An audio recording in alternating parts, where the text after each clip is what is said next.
अहाँ सबके सामने एगो भोलवा के नचारी गाबि रहल छी। जो नीक लागत तो लाइक सब्सक्राइब कमेंट जरूर करब और घंटी के निशान सेहो दबाएब। चल भैया चल बम भोला के दरबार में, चलू दीदी चलू बम भोला के दरबार में। मिथिला में एलखिन बाबा बनी उगना के अवतार में, मिथिला में एलखिन बाबा बनी उगना के अवतार में। भांग पी का मातल रहे मोर जोगिया हो, डिम डिम डमरू बजावे हमार जोगिया हो, डिम डिम डमरू बजावे हमार जोगिया। चला दीदी चलू बम भोला के दरबार में, मिथिला में एलखिन बाबा बनी उगना के अवतार में। भांग पी का मातल रहे मोर जोगिया, डिम डिम डमरू बजबै हमार जोगिया वो, डिम डिम डमरू बजबै हमार जोगिया। भूत प्रेत बाबा संगे रहै छै, भूत प्रेत बाबा संगे रहै छै।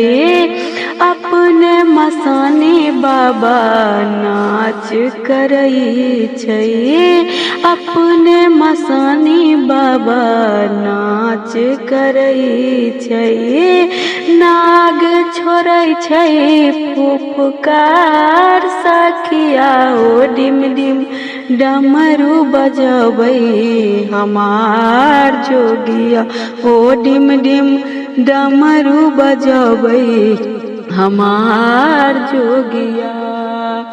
जेकरा पर ढोरै बाबा दैत रहै छै, जेकरा पर ढोरै बाबा दैत रहै छै।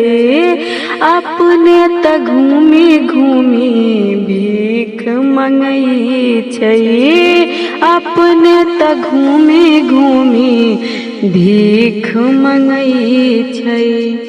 बाबा के महिमा छै अपार सखिया, डिम डिम डमरू बजबै हमार जोगिया, डिम डिम डमरू बजबै हमार जोगिया।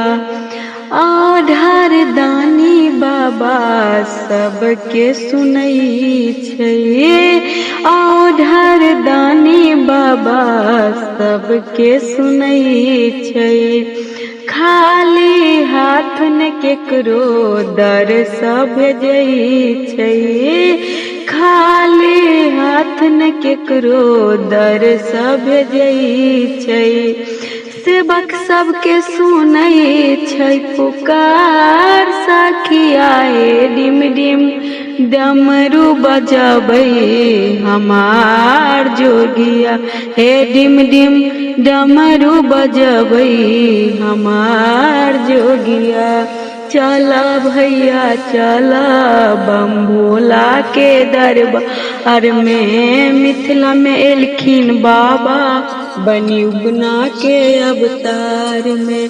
भांग पी का मातल रहे मोर जोगिया, हे डिम डिम डमरू बजबै हमार जोगिया, हे डिम डिम डमरू बजबै हमार जोगिया। धन्यवाद।